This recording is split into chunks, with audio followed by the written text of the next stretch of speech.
al hilo de lo que comenta George del tema de estructuras fallidas, y me estoy volviendo loco estos días porque el nuevo libro que voy a hacer también va a incluir un poquito el apartado este, ¿vale?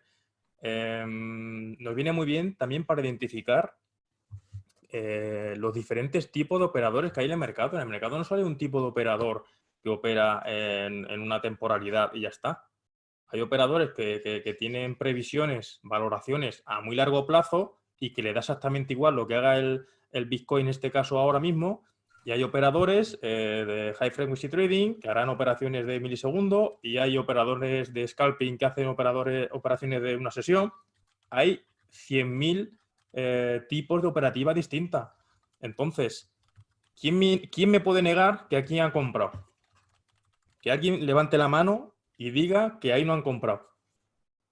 Pues obviamente ahí es objetivo que han comprado. Ahora bien, el operador que ha entrado en compra ahí, ¿cuándo se va a salir? Eso es lo que yo no sé. Yo no sé cuándo ese tío que ha entrado aquí comprando, ese tío, por decir un... ¿Cuándo se va a salir? ¿Cuando alcance el máximo de la R y encuentre una zona de liquidez? ¿O tiene una previsión de más largo plazo y va a llevar el precio arriba, confirmando todo como acumulación? Yo no lo sé. Tenemos dos problemas ahí. Uno, ¿qué capacidad tiene el que ha comprado aquí? Si realmente tiene previsión de hacer subir a medio o largo plazo el precio del Bitcoin, uno. Y dos, cuando el precio alcance esta zona de liquidez, esta zona que establece el máximo de la R, pregunto, ¿puede aparecer un operador bajista de más largo plazo? Pregunto, tenemos esas dos casuísticas. ¿Qué capacidad tiene quien ha comprado aquí abajo si quiere cerrar obteniendo el beneficio rápido en la parte alta de la estructura, o va a seguir a continuación y va a apoyar ese movimiento, o va a defender su posición en caso de que sea necesario porque ve el precio de Bitcoin más arriba? ¿Vale? Esa es una casuística. El tipo de operador que ha comprado ahí abajo. Y dos, ¿alguien sabe si hay un operador de más largo plazo que tiene previsiones de más largo plazo bajistas y que va a aprovechar ese movimiento para vender y que obviamente tiene mayor capacidad que el que ha comprado ahí abajo? No, o sea, nadie lo sabe. Nadie sabe de qué color será la próxima vela, nadie sabe el desarrollo de la estructura, cómo lo hará. Se trata de analizar en base a lo que está haciendo el precio hasta ese preciso momento, intentar dilucidar quién tiene el control del mercado, a favor de quién está desequilibrándose. Pero yo no sé si el tío que ha comprado aquí va a vender aquí. Yo sé que aquí han comprado porque han provocado este movimiento, pero yo no sé si van a aprovechar esto para salirse, ¿vale? O si por el contrario realmente van a defender esa posición y van a seguir presionando, van a seguir comprando porque tienen previsión de precios más altos, ¿vale? Esos dos conceptos muy claros, muy interesantes para que entendamos los diferentes tipos de operadores que están jugando.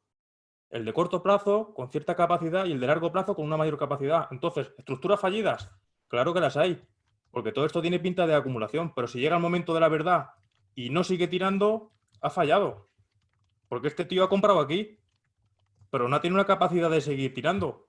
Es que todo depende de la intención de ese tipo de operador que ha entrado ahí. Yo no lo sé, no sé en qué momento va a decidir salir.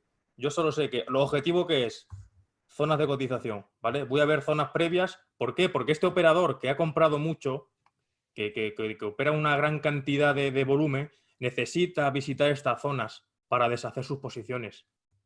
El hecho de que los high volume nodes sean zonas que actúen como imanes no Correcto. es por acto divino, es porque en esa zona sabe que va a haber otros operadores que le van a querer vender su posición y él va a poder aprovechar para salirse, para tomar beneficio.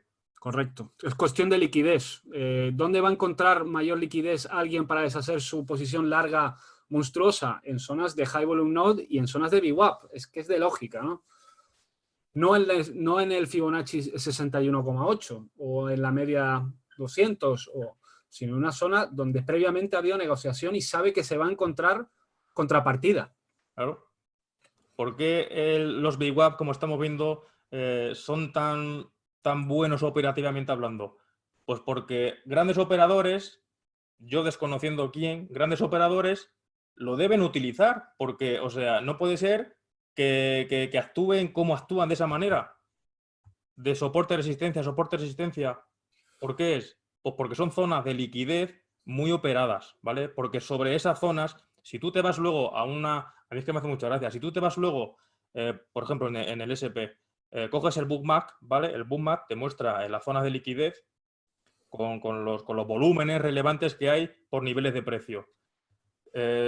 Tú coges esa herramienta de bookmap, ¿vale? Y justo en el nivel donde hay un naked BIPOC, donde hay un BIPOC de la sesión previa, donde hay un VWAP, donde hay zonas operativas fuertes, potentes, interesantes, justo en esa zona hay una pedazo de orden de liquidez exagerado. Hay un bloque ahí de orden exagerado. Probarlo, hacer la prueba. ¿Es casualidad? Claro que no es casualidad. Esa orden, o sea, el tío que está viendo solo el bookmap ve que hay un nivel, pero no sabe por qué. El por qué es porque está ubicado esa zona operativa. Porque hay un nodo de alto volumen, porque hay un naked BIPOC, porque esos grandes operadores saben que ahí van a encontrar liquidez, entonces van a ir a buscar esa zona, ¿vale? O sea, fijaos de lo que estamos hablando, fijaos lo que empieza nuestro entendimiento de la metodología Wyckoff y en lo que va derivando, ¿vale? O sea, un análisis de hace 100 años, como lo quieren vender algunos, que ya no vale para nada, y al final acabamos hablando de zona de liquidez, de contrapartida, ¿vale? De movimientos de grandes instituciones. Fijaos, es que no tiene sentido, como algunos intentan desprestigiar este enfoque que hacemos, pero tenéis que ser un poquito más inteligentes y quedaros con lo realmente importante, que es esto.